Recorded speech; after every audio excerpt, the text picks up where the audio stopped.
So today I'm going to read you guys a book written by Suzanne Hughes from a puppy collection. The title of the book is Piper's First Show. This book is for the group age of between the age of first grader to third grader, which is between 5 to 10 years old.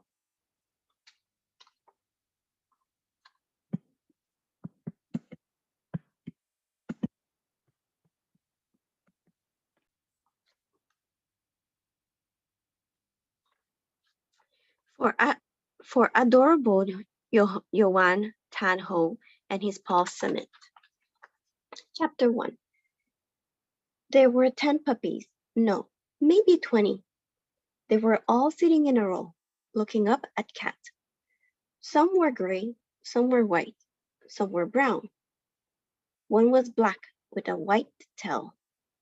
One was white with a black tail. They all had sparkling eyes. They all looked up at Cat, hopefully. Cat was standing in a schoolyard near the gate. She was leaning against the oak tree. Her eyes were closed. She was waiting for her best friend, Maya. Pick one, Catherine, said Cat's father. He swept his arm out. Pick your favorite puppy. Your mother and I have changed our minds. We want you to have a puppy of your very own. A puppy of her very own. But how could she pick just one? Cat! A voice called, Hey, Cat!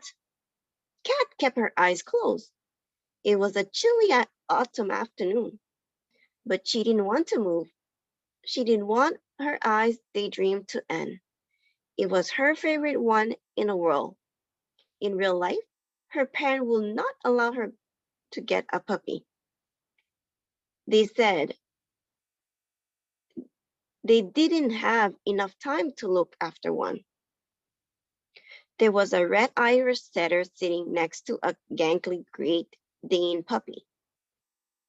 There was a curly-haired cinnamon poodle beside a silky-haired golden retriever pup. A cocker spaniel puppy with floppy ears sat next to a Boston Terrier pup with upright ears. They were all just so sweet, and they were all looking up at her, waiting. Hey, Cat! The voice was hard to ignore. It was right beside her now. Catnip! Wickip! Wickip! Cat's eyes shut open.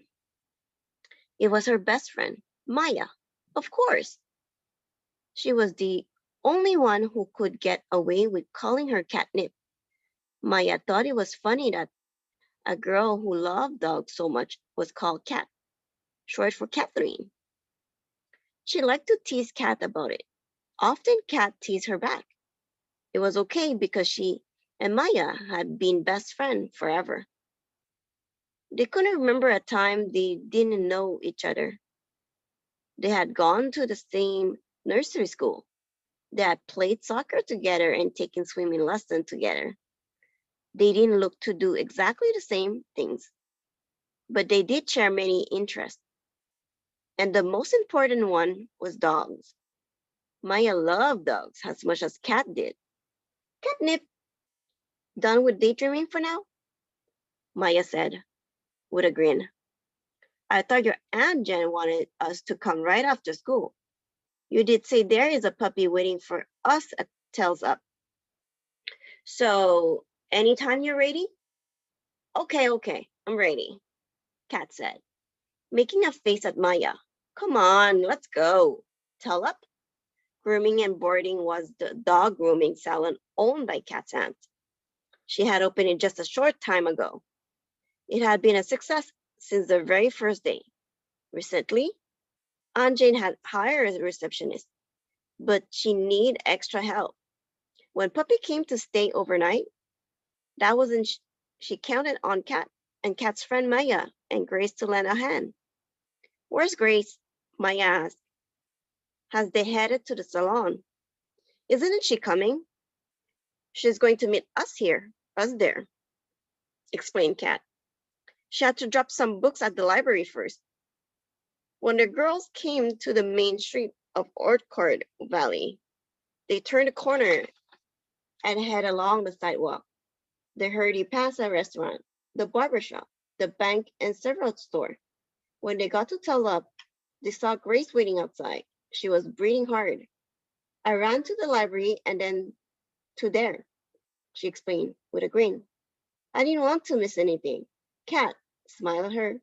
Grace was dog crazy too. The bell on the front door jingled as they pushed it open and went inside. Tony, the receptionist, looked up from behind the front desk. Hello, ladies, he said. Jen should be out in a minute. Aunt Jen was so busy grooming dogs.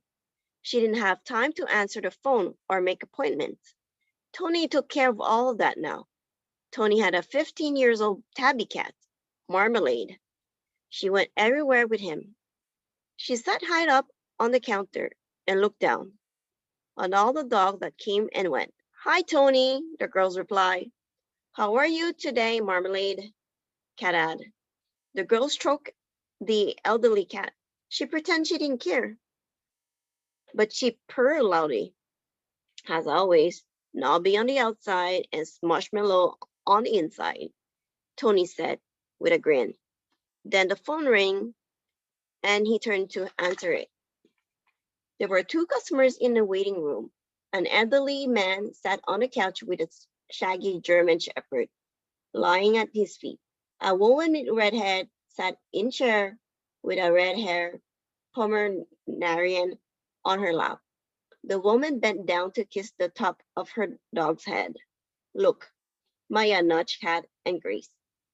The woman's hair was exactly the same color as the dog's hair. Do you think she dyed her hair to get it that color? Maya whispered. Well, she found exactly the right Pomeranian to match her hair, Kat whispered back. Grace giggled. The door of the grooming studio opened, and Aunt Jen came striding out. She wore her light blue grooming coat and her dangly puppy earrings. Beside her was a young man holding a boxer puppy in his arm. The man's t-shirt was wet, but he was smiling. Thanks for clipping Porter's nail and showing me how to give him a bath, the man said. Maybe next time he'll be a little more calm. And Jan laughed. I'm sure he will. Porter barked cheerfully. He wiggled his rear end and shook his head. Oh, maybe not. Aunt Jan grinned. Porter's owner paid his bill and left. Hello, kitty cat, Aunt Jan said. This was her special nickname for Cat. Hello, Maya and Grace. Thank you for coming. She turned to the customer who were waiting. I'll be with you in a moment, said Aunt Jan. First, I must introduce my helper to their new student. Follow me, girls. Grace shot Cat and Maya a puzzled look. Student? Cat struggled. Don't know, she said. Aunt Jen hasn't told me anything about this puppy. Let's go and find out. End of chapter 1.